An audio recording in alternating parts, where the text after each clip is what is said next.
இயேசு கிறிஸ்துவின் நாமத்தினாலே இந்த குழந்தை பாக்கியத்திற்காக ஒரு 7 நாட்கள் ஜெபத்தினுடைய இந்த முதல் நாள் இந்த நிகழ்ச்சியிலே திருச்சபையிலையும் இன்னும் ஆன்லைன்லையும் கலந்திருக்கிற உங்கள் அனைவரையும் நான் வாழ்த்தி நான் வரவேற்கிறேன்.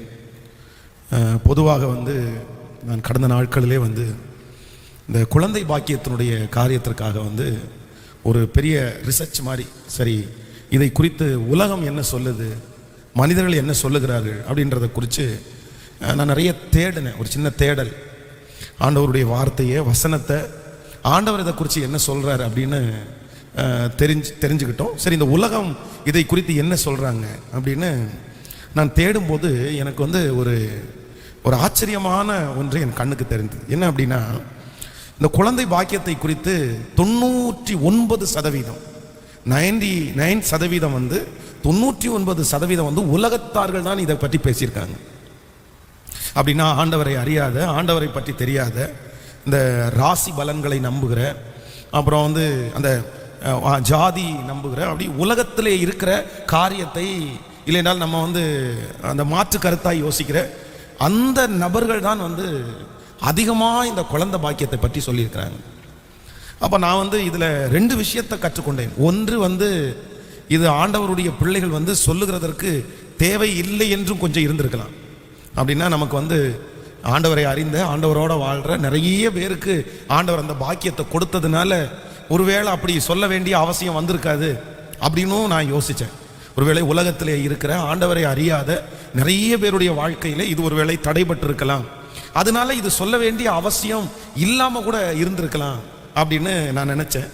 இன்னொன்று இதை இல்லை, இத்தனை 1000 பேர் உலகத்திலே இருக்கிற மனிதர்கள் இந்த குழந்தை பாக்கியத்தை குறித்து பேசும்போது ஏன் நம்ம ஆண்டவருடைய பிள்ளைகள் அதை பேசலை?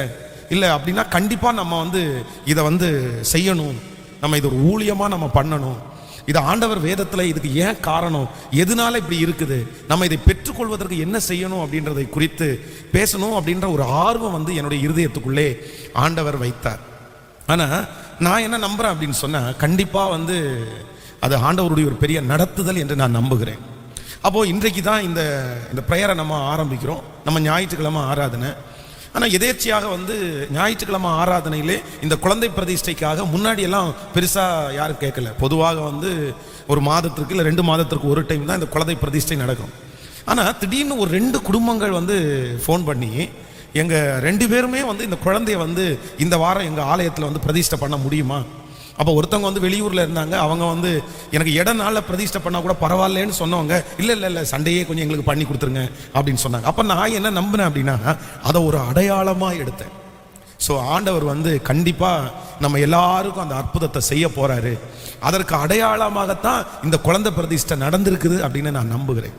எனக்கு ஒரு பெரிய விசுவாசம் இருக்கிறது, இந்த ஜெபத்தில் யாரெல்லாம் நீங்கள் கலந்து கொள்ளுகிறீர்களோ உங்கள் துக்கங்களை எல்லாம் கர்த்தர் மறக்க பண்ணுகிற நாள் சீக்கிரமாக வரும்.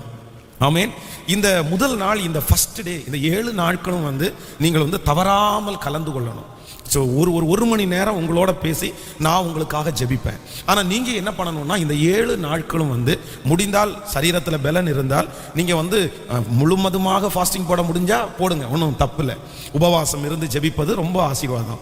இல்லை உங்களுடைய சரீரத்தில் பலன் குறைவாக இருக்குது, ஒரு நேரம் தான் என்னால் உபவாசிக்க முடியும் அப்படின்னு சொல்கிறவங்க குறைந்தது ஒரு 2.5 மணி நேரமாவது கொஞ்சம் ஜெபத்தில் நீங்கள் ஸ்பெண்ட் பண்ணி இங்கே சொல்கிற வார்த்தையை அப்படியே கேட்டு அதை விசுவாசித்து அதை அறிக்கை செய்து இந்த 7 நாட்களும் நீங்க ரொம்ப பிரயாசம் எடுக்க வேண்டும் என்று நான் உங்களை அன்போட கேட்டுக்கிறேன். நான் சும்மா ஒரு மணி நேரம் சில விஷயங்களை உங்களோட சொல்லி உங்களை ஜெபத்துல மோட்டிவேட் பண்றேன். ஆனா நீங்க என்ன பண்ணணும் அப்படின்னா, இந்த 7 நாட்களும் வேற எதற்கும் பெரியதாய் முக்கியத்துவம் கொடுக்காம, உலகத்துல இருக்கிற ஒரு டாக்டர் உங்களை கூப்பிட்டு இந்த மாதிரி குழந்தை பாக்கியத்திற்காக 16 நாள் இப்படிப்பட்ட ஒரு ட்ரீட்மெண்ட் எடுக்கணும், 90 நாள் இப்படிப்பட்ட ஒரு ட்ரீட்மெண்ட் எடுக்கணும் அப்படின்னு சொல்லும்போது நம்ம எல்லாருமே அதை கேட்குறோம், அதை ஃபாலோ பண்ணுறோம்.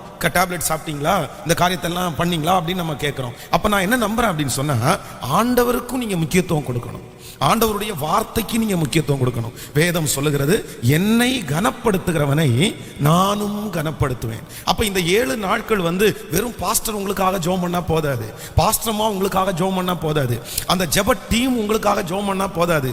நீங்க அதற்காக ஜெபித்து, இதுவரைக்கும் நீங்க எத்தனையோ நாட்கள் ஜெபித்திருப்பீர்கள். ஆனா இந்த 7 நாட்களும் உங்களுக்கு ஒரு பெரிய ஜெப சப்போர்ட் உங்களுக்கு கிடைக்குது. அப்போ உங்களுக்காக நிறைய பேர் ஸ்தோத்திரம் பண்றாங்க. அப்ப அதோடு சேர்ந்து நீங்க ஜெபிக்கும் போது கண்டிப்பாக அந்த ஜெபம் கர்த்தர் சமூகத்திலே ஏறெடுக்கப்படும். ஆண்டவர் ஒரு பெரிய பலனை ஆண்டவர் உங்களுக்கு தருவார். ஆமென் சொல்லுங்கள். ஸோ உங்களுடைய பெயர்களை, இன்னும் கணவன் மனைவியுடைய பெயர்களை எழுதி கொடுக்காதவங்க, நீங்கள் எழுதி இங்கே இருக்கிற அந்த ஜெப குறிப்பு பெட்டியில் நீங்கள் போடுங்க.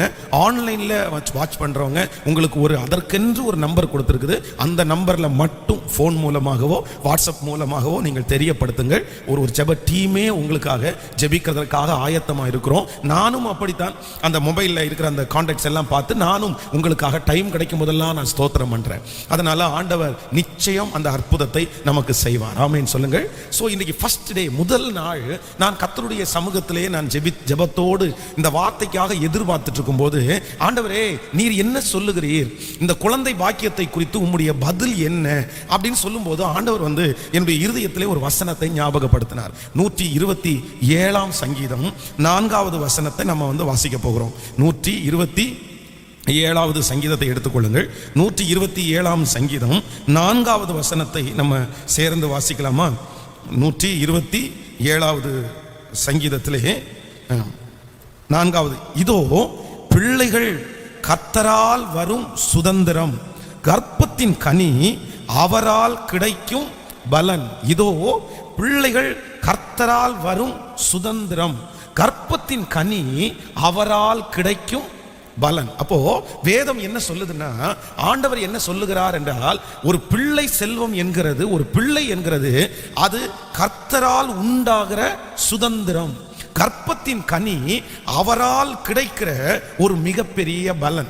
அப்படின்னா உங்களுடைய திருமணத்திற்கு நிறைய பேர் வந்திருப்பார்கள், நிறைய பேர் உங்களை ஆசீர்வதித்திருப்பார்கள், நிறைய பேர் உங்களுக்கு நிறைய பரிசுகளை கொடுத்திருப்பார்கள். ஆனா நான் என்ன நம்புறேன் அப்படின்னா, ஒரு திருமணத்தை, கணவன் மனைவியினுடைய திருமணத்தை அங்கீகரிச்சு ஆண்டவரே அவர்களுக்கு ஒரு பரிசு கொடுக்கிறாரு. அந்த பரிசு தான் நான் சொல்றேன் இந்த குழந்தை பாக்கியம் அப்படின்னு நான் நம்புறேன். உலகத்தில் இருக்கிற நபர்கள் நிறைய பேருக்கு கல்யாணமான உடனேயே அந்த 1 மாதத்திலேயே அவங்க கர்ப்பம் தரிக்கிறாங்க. 1 வருஷத்திலேயே சிலருக்கு பிள்ளை பிறக்கிறது, 2 வருஷத்துல பிள்ளை பிறகுது. சீக்கிரமா நிறைய பேருக்கு குழந்தைகள் கிடைக்கிறதுனால அந்த குழந்தைகளுடைய அருமை நிறைய பேருக்கு தெரிகிறது இல்லை. ஆனா 10 வருஷம் 15 வருஷம் அப்படியே எதிர்பார்த்து இருந்து அந்த குழந்தையை கிடைக்கிறவங்களுக்கு தான் அதனுடைய அருமையே தெரியும்னு சொல்லுவாங்க. அப்போ இந்த உலகத்திலே மிகப்பெரிய ஆசீர்வாதம் என்கிற ஒரு ஆசீர்வாதம் இந்த குழந்தை செல்வம் தான். அப்போ அந்த குழந்தை செல்வத்தை ஆண்டவர் சொல்றாரு, இது வேறு எங்குமே இல்லை, வேறு எங்குமே இல்லை. ஒரு தேவனுடைய பிள்ளை ரொம்ப கவனமாய் நீங்கள் கவனிக்கணும். இந்த குழந்தை பாக்கியம் நமக்கு இல்லை அப்படின்னு, குழந்தை பாக்கியம் நமக்கு கிடைக்கலன்னு நம்ம சொல்லும் போது நிறைய பேருக்கு யோசனை வித்தியாசமா போகுது. சிலர் என்ன சொல்றாங்க அப்படின்னு சொன்னா, ஐயோ எனக்கு டாக்டர்கிட்ட நான் செக் பண்ணேன், அப்போ டாக்டர்கிட்ட செக் பண்ணும்போது டாக்டர் எனக்கு ஃபால்ட் இருக்குன்னு சொல்றாரு, என் மனைவிக்கு ப்ராப்ளம் இருக்குன்னு சொல்றாரு, அவங்கள உடம்ப குறைக்க சொல்றாரு, இந்த மாதிரி அந்த சரியான அந்த அது கரெக்டாக அது ஃபார்ம் ஆகலை அப்படின்னு சொல்றாரு, அப்புறம் அந்த முட்டை அதெல்லாம் குறைவா இருக்குன்னு சொல்றாரு. இப்படி இந்த குழந்தை பாக்கியத்திற்காக எதிர்பார்த்துட்டு இருக்கிறவங்க ஆயிரக்கணக்கான காரணங்களை நிறைய பேர் சொல்றாங்க. எனக்கு அது பிரச்சனை, எனக்கு இது பிரச்சனை, நான் இங்கே போய் செக் பண்ணிட்டேன், அங்கே போய் செக் பண்ணிட்டேன். ஆனால் ஒன்றை நீங்கள் ரொம்ப கவனமாய் நீங்கள் கவனிக்கணும். எல்லாமே பிரச்சனையா இருந்தாலும் ஆண்டவர் உங்களுக்கு குழந்தை பாக்கியத்தை கொடுக்க முடியும்ன்றத நீங்க முதல்ல எல்லாருமே நம்பணும். எனக்கு தகுதி இல்லை பாஸ்டர், என் சரீரம் அந்த அளவுக்கு இல்லை, என் சரீரத்தில் இப்படிப்பட்ட ஒரு ஃபால்ட் இருக்கு அப்படின்னு எல்லாருமே கணிச்சு சொல்லிட்டாங்க அப்படின்னு ஒருவேளை இந்த ஜெபத்தில் இருக்கிற நிறைய பேரை அப்படியே வெறுமனையா அனுப்பி இருக்கலாம். அவ்வளவுதான், இனி ட்ரை பண்ணாதீங்க அப்படின்னு கூட சொல்லலாம். ஆனா உண்மையில நீங்க நம்புங்க, ஆண்டவரை பொறுத்த வரைக்கும் இது இருந்தாதான் நான் செய்வேன், இது இல்லைன்னா என்னால செய்ய முடியாது அப்படின்னு எதுவுமே கிடையாது.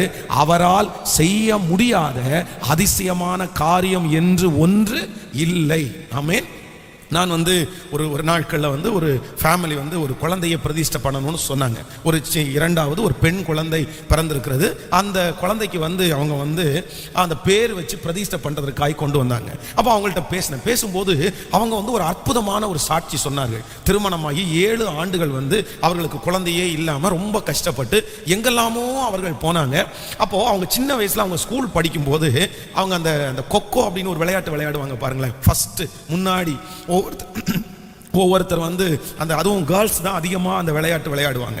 அப்போ அந்த விளையாட்டு விளையாடி கொண்டிருக்கும் போது சகா படிக்கிற ஒரு மாணவினால அந்த ஓடி அந்த புள்ள அவ மேலே விழுந்து அவருடைய வயிற்று பகுதியிலே நிறைய அடிபட்டு அப்புறம் டாக்டர்கள் ஆப்ரேஷன் பண்ணணும்னு சொல்லும்போது அந்த குழந்தையை உண்டாக்குகிற ஒரு டியூப் ஒன்று இருக்குது. அப்போ அந்த டியூப்ல ஒரு பெரிய ப்ராப்ளம் ஆகி அதை ஆப்ரேஷன் பண்ணி எடுக்கணுன்ற ஒரு சூழ்நிலை வந்துருச்சாமா. வேற வழியே இல்லை, பிள்ளையை இல்லைன்னா காப்பாற்ற முடியாது, அதை எடுத்து தான் ஆகணுன்ற ஒரு மெடிக்கல்ல அந்த மாதிரி ஆப்ரேஷன் பண்ணி எடுத்துட்டாங்க. 7 ஆண்டுகள் அந்த பிள்ளைக்கு குழந்தை இல்லை. அப்போ டாக்டர் இடத்துல போய் செக் பண்ணும்போது டாக்டர்கள் சொன்னாங்களாமா, இந்த மாதிரி உனக்கு சின்ன வயசுல ஆப்ரேஷன் நடந்திருக்குமா, உன் உயிரை காப்பாற்றுறதுக்காக இதை பண்ணியிருக்காங்க, பட் உனக்கு அது நடக்கிறதுக்கு வாய்ப்பு இல்லை, உன் மனதை தளர விடாத, நீ வேற ஏதாவது ஒன்று பண்ணு, நீ சந்தோஷமா வாழு அப்படின்னு சொல்லி அனுப்பி விட்டுருக்காங்க. ஆனா இந்த சிஸ்டர் இல்லை, என் ஆண்டவர் பெரியவர், என் ஆண்டவரால் செய்ய முடியும்னு சொல்லி அவருடைய கணவனார் வீட்டை விட்டு வேலைக்கு போகும்போது வேலைக்கு போன உடனே சாப்பிடாம போய் அவருடைய ரூமை சாத்திட்டு காலையிலிருந்து சாயந்தரம் வரைக்கும் முழங்கால் படிட்டு அழுவார்களாமா. வேதத்திலே குழந்தைகளை குறித்து ஆண்டவர் சொன்ன ஒவ்வொரு வாக்கு தத்தத்தை சொல்லி சொல்லி சொல்லி சொல்லி ஆண்டவரே முடியும், ஆண்டவரே உங்களால முடியும், அந்த டியூப் இல்லாட்டி என்ன ஆண்டவரே, எது இல்லாட்டி என்ன ஆண்டவரே, அப்படியே கண்ணீர் விட்டு அழுது ஒரு மிகப்பெரிய ஆச்சரியம் ஆண்டவர் நினைச்சார். முதல் ஒரு குழந்தையை கொடுத்தார். முதல் ஒரு குழந்தையை கொடுத்தது மட்டுமல்ல, இரண்டாவதும் ஆண்டவர் ஒரு குழந்தையை கொடுத்தார். அப்போ அந்த குழந்தைக்கு அவங்க பேர் வைக்கும்போது மெராக்லின் அப்படின்ற பேரை வச்சாங்க. அப்போதான் அந்த பேர் அவங்கள்ட்ட கேட்டாங்க, வேற இந்த பேரை ஏதாவது சூஸ் பண்றதுக்கு ஏதாவது காரணமானு கேட்கும்போது தான் அவங்க இந்த மிகப்பெரிய சாட்சியை அவங்க சொன்னாங்க. அப்போ ஒன்று நினைத்துக் கொள்ளுங்கள் ஆண்டவருடைய பிள்ளைகளே, நீங்க மனசுல 1000 காரணங்களை சொல்லி வந்திருக்கலாம். உங்கள் முன்னோர்கள் 1000 காரணங்களை உங்களுக்கு சொல்லி இருக்கலாம். உங்களை பார்த்த மருத்துவர்கள் 1000 காரணங்களை உங்களுக்கு சொல்லி இருக்கலாம். உங்கள் சரீரம் 1000 காரணங்களை உங்களுக்கு சொல்லி இருக்கலாம். ஆனா நான் நம்புறேன், ஆண்டவர் நினைச்சாருன்னா உங்களுக்கு நிச்சயம் குழந்தை பாக்கியத்தை கர்த்தர் தருவார். எது இருந்தாலும் இல்லாவிட்டாலும் அற்புதம் செய்வது கர்த்தருக்கு லேசான காரியம். இதை ஒரு ஆண்டவருடைய பிள்ளை ஆணித்தரமா நம்பணும் நீங்க. அப்போ இதற்கு ஏதாவது ஆதாரம் இருக்கா பாஸ்டர், பைபிள்ல ஏதாவது ஆதாரம் சொல்லி இருக்கான்னா கண்டிப்பா ஆதாரம் சொல்லி இருக்குது. என்ன ஆண்டவர் சொல்றாருன்னா, நீங்க அந்த வசனத்தை வாசிங்க, நீங்க வாசிக்கணும் அப்படின்னு நான் நம்புறேன். நீங்க வேதத்தை திறந்து நம்ம அந்த வசனத்தை வாசிக்கலாம். ரோமரின் புஸ்தகம் 4ஆம் அதிகாரத்தை எடுத்துக்கொள்ளலாமா? ரோமரின் புஸ்தகம் 4ஆம் அதிகாரத்தில் நம்ம 19வது வசனத்தை நம்ம வாசிக்க போகிறோம். ரோமருக்கு எழுதின நிருபம் 4ஆம் அதிகாரத்தில் 4ஆம் அதிகாரம் 10வது வசனத்தை சேர்ந்து வாசிக்கலாமா? 19வது வசனம், 4ஆம் அதிகாரம் 19வது வசனத்தை வாசிக்கலாம். அவன் விசுவாசத்தினாலே பலவீனமாய் இருக்கவில்லை. அவன் ஏறக்குறைய 100 வயதுள்ளவனாய் இருக்கும்போது தன் சரீரம் செத்து போனதையும் சாராளுடைய கர்ப்பம் செத்து போனதையும் எண்ணாதிருந்தான். தேவனுடைய வாக்குத்தத்தத்தை குறித்து அவன் அவிசுவாசமாய் சந்தேகப்படாமல் தேவன் எனக்கு வாக்குத்தத்தம் பண்ணினதை நிறைவேற்ற வல்லவராய் இருக்கிறார் என்று முழு நிச்சயமாய் நம்பி தேவனை மகிமைப்படுத்தி விசுவாசத்தில் வல்லவனானான். ஆகையால் அது அவனுக்கு நீதியாக எண்ணப்பட்டது. நன்றாய் கவனிங்கள், எல்லாரும் கவனமா கவனிங்க. அவன் விசுவாசத்திலே பலவீனமாய் இருக்கவில்லை. அவன் ஏறக்குறைய 100 வயதுள்ளவனாய் இருக்கும்போது தன் சரீரம் செத்து போனதையும் சாராளுடைய கர்ப்பம் செத்து போனதையும் எண்ணாதிருந்தான். ஹலோ, கவனமா கவனிங்க. நம்ம நிறைய நேரத்தில் குழந்தை பாக்கியம் எனக்கு ஏன் கிடைக்காது அப்படின்ற நமக்கு அவிசுவாசம் ஏன் வருது அப்படின்னு சொன்னா, நம்ம நிறைய பேர் நம்முடைய சரீரத்தையும் நம்முடைய வயதையும் இல்ல நமக்கு இருக்கிற அந்த காம்ப்ளிமெண்ட், நமக்கு இருக்கிற பிரச்சனையும் பார்த்து தான் நம்ம நிறைய நேரத்தில் எனக்கு கிடைக்காதோ அப்படின்னு நம்ம நிறைய பேர் நினைக்கிறோம். ஆனா இங்க வேதம் என்ன சொல்லுது அப்படின்னா, ஆபிரகாமை குறித்து வேதம் சொல்லுது, அவன் 100 வயதுள்ளவனாய் இருந்தான். அவனுக்கு குழந்தை பாக்கியத்தை ஒரு தன்னுடைய மனைவிக்கு இல்லைன்னா ஒரு குழந்தையை பெற்றெடுக்கிறதற்கு அவனுடைய சரீரத்தில் இருக்கிற எல்லா பலனும் குறைஞ்சிருச்சு. அடுத்து சொல்லப்படுகிறது, சாராளுடைய கர்ப்பம் என்ன பண்ணிச்சாமா? செத்து போயிருச்சாமா. டாக்டர்ஸ் வந்து சொல்லும்போது சொல்றாங்க, ஒரு பெண்ணுக்கு வந்து நம்ம பொதுவாக இந்த உலகத்தில் வாழ்கிற மனிதர்கள் வந்து நம்முடைய சரீரம் ஒவ்வொன்றா வீக் ஆகும். நம்முடைய உடம்புல இருக்கிற ஒவ்வொரு பார்ட்டும் வந்து ஒவ்வொரு வயசுக்கு கொஞ்சம் கொஞ்சமா அப்படியே வீக்காகி கடைசியில் 90, 95, 80 அப்படி நம்ம மறிக்கிறோம். ஆனா ஒரு பெண்ணுடைய வாழ்க்கையில எப்ப ஃபர்ஸ்ட் அவங்க சரீரத்துல எது வந்து அவங்கள மரணம் அடையும், எது செத்து போகும் அப்படின்னா கர்ப்பம் தான். அதான் வந்து பெண்களுடைய வழிபாடெல்லாம் பார்த்தீங்க அப்படின்னா அந்த குறிப்பிட்ட வயசுக்கு மேலே வந்து அவர்களுக்கு அந்த பிரச்சனை இருக்காது. அது வரைக்கும் தான் அந்த பிரச்சனை, அது வரைக்கும் அதோட அவங்களுக்கு வந்து அந்த வழிபாடுகள் வந்து ஸ்டாப் ஆகும்போது தான் வந்து அவங்க வந்து ரொம்ப கவனமாக இருப்பாங்க, நிறைய பேர் ட்ரீட்மெண்ட் எடுப்பாங்க. அப்போ ஃபர்ஸ்ட் ஒரு சகோதரியினுடைய சரீரத்தில் கெட்டு போறது இல்லைன்னா ஃபர்ஸ்ட் அடைக்கப்படுவது அந்த கர்ப்பம் தான். இங்க வேதம் சொல்லுகிறது சாராளுடைய கர்ப்பம் செத்து போயிருச்சு, ஆபிரகாம் வயது சென்று முதியவரானார். அப்போ இப்போ உலக ரீதியா நம்ம பார்த்தோம் அப்படின்னா 2 பேருக்கும் குழந்தை பாக்கியத்தை பெற்றெடுக்கிறதுக்கு அவங்களுடைய சரீரம் ஒர்த்தானது சொல்லுங்க, ஒர்த்தானது இல்லை. 2 பேருக்குமே பிரச்சனை. அதுவும் உங்களுக்கும் எனக்கும் நமக்கு வந்து டாக்டர்கள் சொல்ற அந்த வார்த்தை வந்து ட்ரை பண்ணலான்னு வாங்க. ஆனா இவங்களுக்கு அந்த வார்த்தையை என்ன பண்ண முடியாது, சொல்லவே முடியாது. உங்களுக்கு என்ன ட்ரை பண்ண முடியும்? ட்ரை பண்ணவே முடியாதுங்க. ஃபினிஷ்டுங்க, முடிஞ்சிச்சுங்க, இனி வராதீங்க, காசை வேஸ்ட் பண்ணாதீங்க. ஸோ அப்போ 2 பேருக்குமே பலவீனம், 2 பேருக்குமே நடக்காதுன்ற முடிவு பண்ணியாச்சு. ஆனாலும் வேதம் சொல்லுகிறது ஆபிரகாம் என்ன பண்ணானாமா, ஆண்டவருடைய வாக்கு தத்தத்தை விசுவாசித்தான். அப்போ இப்ப நீங்க சொல்லுங்க, இந்த ஜெபத்துல இருக்கிற இந்த சத்தத்தை கேட்கிற நீங்க வந்து யாராவது ஒரு நெகட்டிவோட இந்த இடத்துல வந்திருக்கலாம். எனக்கு இந்த பலவீனம் போச்சுன்னா நல்லா இருக்கும், இந்த மாதிரி காம்ப்ளிமெண்ட் இருக்குது, இந்த மாதிரி பிரச்சனை இருக்குது, அவ்வளவுதான். என் சரீரத்துல என் கணவனாருடைய சரீரம் வீக்கு, என் மனைவியினுடைய சரீரம் வீக்கு. நிறைய பேர் இதை வச்சே குடும்பத்துல நிறைய சண்டைகள் கூட உண்டாகும். அவ்வளவுதான், அவருக்கு இது பிரச்சனை, இவங்களுக்கு இது பிரச்சனை அப்படின்னு மாறி கூட பிரச்சனை ஆகும். ஆனால் ஒன்று நீங்கள் ரொம்ப ஆணித்தரமாய் நீங்கள் விசுவாசிங்கள், உங்களுடைய சரீரத்தில் எவ்வளவு பெரிய பலவீனம் இருந்தாலும், உங்கள் வயது ஒருவேளை அதிகமானதாய் போனாலும், எல்லாரும் இனி நடக்காதுன்னு சொன்னாலும், ஆண்டவர் உங்களை நினைச்சிட்டாருன்னா கண்டிப்பாய் குழந்தை பாக்கியத்தை கர்த்தர் உங்களுக்கு தருவார். ஆமென் சொல்லுங்க. அப்போ நீங்க என்ன இன்னைக்கு ஜெபிக்கணும்னா, ஆண்டவரே நீர் எனக்கு தர வேண்டும் என்று நினைத்தீரையானால், என் சரீர பிரச்சனை ஒரு பெரிய பிரச்சனை உமக்கு சொல்லுங்க, ஒரு பெரிய பிரச்சனை இல்ல ஆண்டவரே, என் சரீரத்தை படைச்சவர் நீர். அதனால ஆண்டவர் வந்து இன்றைக்கு உங்களுடைய சரீரத்தில் அப்படிப்பட்ட ஒரு பலனை கர்த்தர் உங்களுக்கு தருவாராக. அதற்கு தகுந்தது மாதிரி உங்க சரீரத்தை கர்த்தர் பக்குவப்படுத்துவாராக. அப்போ எல்லாரும் ஆணித்தரமா ஜெபிக்கணும், ஆண்டவரே அது நான் எல்லாத்தையும் கேன்சல் பண்றேன், எல்லாரும் சொன்ன வார்த்தைகளை கேன்சல் பண்றேன், உங்களால செய்ய முடியாத அதிசயமான காரியம் ஒன்றுமே இல்லை. ஆமென் சொல்லுங்கள். ஹல்லேலூயா. அந்த ரிசல்ட்டை நீங்க வந்து தூக்கி ஓரமா வச்சிருங்க, அந்த வார்த்தையை தூக்கி ஓரமா வச்சிருங்க. என் கர்த்தர் நினைத்தால் அதை செய்து முடிக்க அவர் வல்லவராய் இருக்கிறார். ஆமென். நான் இந்த சாட்சியை உங்களுக்கு சொல்லியிருக்கிறேன், என் வாழ்க்கையில் மறக்க முடியாத சாட்சி அது. அதான் சேவூரில் ஒரு சர்ச்சுக்காக நான் அந்த ஏரியா போகும்போது ஒரு திருச்சபைக்கு போகிறேன். அப்போது ஒரு குட்டி பையன் வந்து ஓடிட்டே இருக்கிறான். அந்த பாஸ்டர் கொஞ்சம் வயதான ஒரு 50 வயதுக்குள்ள 45 வயது 50 வயதுக்குள்ள ஒரு பாஸ்டர். அப்போ அந்த பாஸ்டர் அவனுக்கு பின்னாடி ஓடும்போது சொல்றாரு, இவன் பலத்துக்கு என்னால் ஓடவே முடியல பாருங்க, இந்த வயசுல எனக்கு ஒரு குழந்தை பாருங்க அப்படின்ற வார்த்தையை சொல்றாரு. எனக்கு ரொம்ப ஆச்சரியமா இருந்துச்சு. அப்போ இந்த வயசுல அவன் பின்னாடி என் கூட ஓடவே முடியல, எப்படி பாஸ்டர் அப்படின்னு சொல்லி உட்காரும்போது அவர் ஒரு சாட்சியை சொன்னார். அவங்க வந்து கணவன் மனைவி 2 பேரும் சேர்ந்து ஆண்டவருடைய ஊழியத்தை செய்யறாங்க. அப்போ அவங்க வந்து அந்த ஊழியத்தை செஞ்சு ஒரு கிட்டத்தட்ட ஒரு 7 ஆண்டு 8 ஆண்டுகள் தாண்டினது. குழந்தை பாக்கியத்துக்காக ஜெபம் பண்ணாங்க, ஆனா அந்த அவங்களுக்கு குழந்தை பாக்கியம் கிடைக்கல. அதனால அவங்க அதை ஒரு பெருசா கவலையா எடுத்துக்கல. சரி ஓகே, ஆண்டவர் என்னமோ நமக்கு தர வேண்டாம்னு நினைச்சாரு போல, கர்த்தர் எதை செஞ்சாலும் நன்மையாக தான் இருக்கும் அப்படின்னு சொல்லி அவங்க ஜெபம் பண்றதை விட்டுட்டாங்க. ஆனா அந்த சேவூர் பக்கத்துல எல்லாம் பாத்தீங்கன்னா அது ரொம்ப கிராமமான இடம் பாருங்களேன். அங்க இருக்கிற வயசான பாட்டிமாருங்க டெய்லி சர்ச்சுக்கு வந்து ஜெபம் பண்ற பழக்கம் இருக்குமாமா. இவங்க ஜெபம் பண்றதை நிறுத்தினாலும் இந்த பாட்டிமாரு ஜெபம் பண்றதை நிறுத்தவே இல்லையாமா. டெய்லி ஆலயத்துக்கு வந்து, ஆண்டவரே எங்க பாஸ்டருக்கு ஒரு குழந்தை வேணும், எங்க பாஸ்டர் அம்மாவுக்கு ஒரு குழந்தை கொடுத்துருங்க ஆண்டவரே அப்படின்னு கண்ணீர் விட்டு அழுவாங்களாமா. சில நேரத்தில் பாஸ்டர் அம்மா அந்த பக்கத்துல போகும்போது இன்னும் இந்த பாட்டிங்க ஜெபம் பண்ணிட்டு இருக்காங்க, என்ன ஆண்டவரே இவங்க வந்து கிடைக்காதுன்னு நினைச்சு அதுக்கப்புறம் அவங்க அக்காவுடைய பிள்ளையை எடுத்து அந்த பிள்ளையை நான் வளர்த்துறேன்னு சொல்லி அந்த பிள்ளையை வளர்த்து அந்த பிள்ளையை படிக்க வச்சுட்டு இருக்காங்க. அவங்க வந்து அதை நினைக்கவும் இல்லை, அதை குறித்து கவலைப்படவும் இல்லை. இது நடந்த சம்பவம் நினைங்க.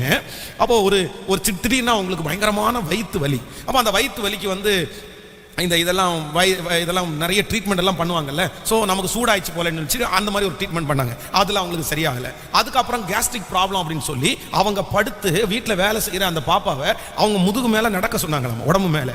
அப்பவும் நடந்தாங்க, அப்பவும் சரியாகலையாமா. அப்புறம் வந்து கடைக்கு போய் வந்து எனக்கு வயிற்று வலியாக இருக்குன்னு மாத்திரையை வாங்கி போட்டு மாத்திரையை சாப்பிட்டாங்க, அப்பவும் சரியாகலையாமா. அதுக்கப்புறம் சரி இனி நம்ம வந்து பார்த்துருக்கான ஒரு டாக்டரை கன்சல்ட் பண்ணுவோம்னு சொல்லி ஒரு டாக்டரை போய் பார்த்துருக்காங்க. டாக்டர் வந்து உங்களுக்கு அவ்வளோ பெயினாக இருக்குன்னா நம்ம வந்து ஒரு ஸ்கேன் பண்ணி பார்த்துடலாம் அப்படின்ட்டு ஸ்கேன் பண்ணி பார்த்தா உள்ள வந்து குழந்தை இருந்திருக்காங்க. அவர் ரொம்ப சந்தோஷமா வந்து அவங்கள கையை கொடுத்து, ஐயோ உங்களுக்கு வயிற்றுக்குள்ள குழந்தை இருக்குது அப்படின்னு இவங்களுக்கு ஷாக் ஆயிடுச்சாமா. அவங்களுக்கு அந்த குழந்தை பிறக்கும் போது கிட்டத்தட்ட 47 அந்த மாதிரி 47 வயது அந்த அம்மாவுக்கு, பாஸ்டர் அம்மாவுக்கு இருக்கும்னு நினைக்கிறேன். ரொம்ப லேட்டா. அப்போ நான் நம்புறேன் அவங்களே மறந்துட்டாங்க, அவங்களே இனி நடக்காதுன்னு நினைச்சிட்டாங்க. ஆனா அந்த வயதான அம்மாங்களுடைய ஜெபத்தை கேட்டு ஆண்டவர் ஒரு குழந்தை பாக்கியத்தை கொடுக்க முடியுமானால் இந்த ஜெபத்தில் இருக்கிற நமக்கு ஏன் கர்த்தரால செய்ய முடியாது? ஏன் கர்த்தரால செய்ய முடியாது? சத்தமா ஆமென் சொல்லுங்க. நமக்கு ஆண்டவரால செய்ய முடியுமா? அதனால இன்றைக்கு உங்களிடத்திலே இருக்கிற அவிசுவாசத்தை எடுத்து போடுங்க, அவிசுவாசத்தை தூக்கி போடுங்க. ஆண்டவர் நினைச்சாருன்னா என் உடம்புல எந்த பலவீனம் இருந்தாலும் பிரச்சனை கிடையாது. ஆமென் சொல்லுங்கள். நம்முடைய ஆண்டவரை விட பெரியவர் ஒருவரும் இல்லை. அவரை விட பெரியவர் யார் இருக்கிறார்? அவர் அனைத்தையும் செய்ய முடியும். அவர் ஆற்றல் மிக்க தெய்வம் அவர். ஆமென் சொல்லுவோம். அப்ப இன்னைக்கு ஃபர்ஸ்ட் டே நம்ம எல்லாரும் என்ன சொல்லணும்னா, ஆண்டவரே உங்களால எனக்கு ஒரு குழந்தையை கொடுக்கிறதற்கு முடியும் என்று நான் நம்புகிறேன் ஆண்டவரே. ஆமென் சொல்லுங்கள். நான் என்ன எதிர்மறையான வார்த்தையை சொன்னாலும், யார் என்ன சொன்னாலும் எல்லாத்தையும் இன்னைக்கு நான் மறக்கிறேன் ஆண்டவரே, எல்லாத்தையும் இன்னைக்கு தூக்கி போடுறேன் ஆண்டவரே. நான் உங்களை விசுவாசிக்கிறேன், நான் உங்களை நம்புறேன். எனக்கு நீர் கொடுப்பீர், எனக்கு சொன்னதை செய்யும் அளவும் நீர் என்னை கைவிடவே மாட்டீர். கையை எல்லாரும் அப்படியே உயர்த்தி சத்தமாய் சொல்லுவோம், ஆண்டவரே நான் உம்மை நம்புகிறேன் என்று சொல்லுங்கள். ஸ்தோத்திரம். சத்தத்தை உயர்த்தி சொல்லுவோம், ஆண்டவரே நான் உம்மை நம்புகிறேன். முழு பலத்தோடு சொல்லுங்க, ஹல்லேலூயா. அப்பா உமக்கு ஒரு பெரிய பொருட்டு அல்ல. ஹல்லேலூயா. நீங்க நினைச்சீங்கன்னா ஆண்டவரே எதுவுமே தடை செய்ய முடியாது. ஹல்லேலூயா. எந்த காரணமும் இல்லை. ஆமென். உமக்கு எனக்கு அற்புதம் செய்வது உமக்கு லேசான காரியம். எனக்கு அற்புதம் செய்வது உங்களுக்கு லேசான காரியம். என் தேவனுக்கு லேசான காரியம். ஆமென் சொல்லுங்கள். ஸோ ஃபர்ஸ்ட் டே நீங்க இந்த முதல் நாளில் நீங்க இன்னைக்கு அடுத்த நாள் திரும்ப அந்த ஜெபத்திற்கு வர்றதுக்குள்ள நீங்க ஆண்டவரிடத்துல ஜெபிக்கணும். எப்படி நீங்க ஜெபிக்கணும்னா, ஆண்டவரே எனக்கு ஒரு குழந்தையை கொடுப்பது உமக்கு ஒரு பெரிய விஷயம் இல்லப்பா, இல்லப்பா, எல்லா ரிசல்ட்டையும் நான் தூக்கி போடுறேன்ப்பா, நீர் பெரியவர், நான் உங்களை நம்புறேன், நான் உங்களை விசுவாசிக்கிறேன், உங்களால எதையும் செய்ய முடியும். ஆமென் சொல்லுங்கள். எதையும் செய்ய முடியும். உங்களால் செய்யக்கூடாத அதிசயமான காரியம் ஒன்று உண்டோ அப்படின்னு ஆண்டவரிடத்துல கேட்கணும். அப்போ நீங்க ஒரு நாள் முழுக்க இதுக்காக நீங்க ஜெபிக்கணும். இரண்டாவது இன்னொரு வசனத்தையும் கூட ஆண்டவர் எனக்கு ஞாபகப்படுத்தினார். நீங்கள் யாத்திராகமம் 1ஆம் அதிகாரத்தை எடுத்துக்கொள்ளுங்கள். யாத்திராகமம் 1ஆம் அதிகாரத்திலே 19வது வசனத்தை நம்ம வாசிக்க போகிறோம். யாத்திராகமம் 1ஆம் அதிகாரம் 19வது வசனத்தை சேர்ந்து வாசிக்கலாம். 19வது வசனம் 1ஆம் அதிகாரம் 19வது வசனம். 17 இருந்து கூட வாசிக்கலாம். மருத்துவச்சிகளோ தேவனுக்கு பயந்ததினால் எகிப்தின் ராஜா தங்களுக்கு இட்ட கட்டளையின்படியெல்லாம் செய்யாமல் ஆண் பிள்ளைகளை உயிரோடே காப்பாற்றினார்கள். அதனால் எகிப்தின் ராஜா மருத்துவச்சிகளை அழைப்பித்து, நீங்கள் ஆண் பிள்ளைகளை உயிரோடு காப்பாற்றுகிற காரியம் என்ன என்று கேட்டார்கள். அதற்கு மருத்துவச்சிகள் பார்வோனை நோக்கி, எபிரேய ஸ்திரீகள் எகிப்திய ஸ்திரீகளைப் போல் அல்ல, அவர்கள் நல்ல பலம் உள்ளவர்கள். மருத்துவச்சிகள் அவ்விடத்திற்கு போகும் முன்னே அவர்கள் பிரசவித்தாகும் என்றார்கள். இது நிமித்தம் தேவன் மருத்துவச்சிகளுக்கு நன்மை செய்தார். ஜனங்கள் பெருகி மிகுதியாய் பலத்து போனார்கள். ஆமென் சொல்லுங்க. இப்போ நன்றாய் கவனிங்க. இரண்டாவது இந்த இடத்துல என்ன சொல்லப்படுது அப்படின்னா, அங்க இருக்கிற குழந்தைகளுக்கெல்லாம் அந்த பார்வோனுடைய ராஜா வந்து விரோதியா இருக்கிறார். அந்த தேசத்தில் இருக்கிற மருத்துவச்சிகளை பார்த்து சொல்றாரு, இந்த மாதிரி ஒன்று பண்ணுங்க, யாரையாவது நீங்க போய் வந்து அந்த குழந்தைக்கு பேர் காலத்தில் அந்த குழந்தைகளுக்கு பிரசவம் அந்த சிஸ்டருக்கு பார்க்கும்போது பெண் பிள்ளையா இருந்தா உயிரோட வச்சிருங்க, ஆண் பிள்ளையா இருந்தா நீங்க கருவில் இருந்து அது வெளியே வரும்போதே கொன்னு போட்டுருங்க அப்படின்னு ஒரு கட்டளையை பிறப்பிக்கிறார். அந்த கட்டளை ராஜாவினிடத்திலிருந்து வருகிறது. ஆனா இப்போ வந்து நிறைய ஆண் பிள்ளைகள் உயிரோடு இருக்கிறாங்க. உடனே அந்த ராஜாவுக்கு ரொம்ப கோபம் வருது. நான் தான் உங்கள்கிட்ட சொன்னேன் இல்ல, அந்த குழந்தைகளை எல்லாம் உயிரோட வைக்க கூடாதுன்னு சொன்னேன், நீங்க என்ன இப்படி நடத்துறீங்க, என்ன ஆச்சு? உடனே அந்த மருத்துவச்சிகள் என்ன சொல்றாங்கன்னா, எபிரேய ஸ்திரீகள் எகிப்திய ஸ்திரீகளை போல அல்ல, அவர்கள் மிகவும் பலன் உள்ளவர்கள். நாங்க அவங்களிடத்துல பிரசவம் பார்க்கறதுக்கு போகிறதுக்கு முன்னாடியே அந்த குழந்தை என்ன பண்ணிருது, நாங்க வயிற்றுலயே கொல்லலான்னு தான் நினைச்சோம், நாங்க வயிற்றுலயே அழிக்கலான்னு தான் நினைச்சோம், ஆனா நாங்க போறதுக்குள்ள அந்த குழந்தை பெத்தெடுத்துறாங்க, எங்களால முடியல அப்படின்றாங்க. கவனிங்க, நீங்க எபிரேய ஸ்திரீகள் அவங்க இருந்த அந்த சூழ்நிலை ரொம்ப மோசமான ஒரு சூழ்நிலை.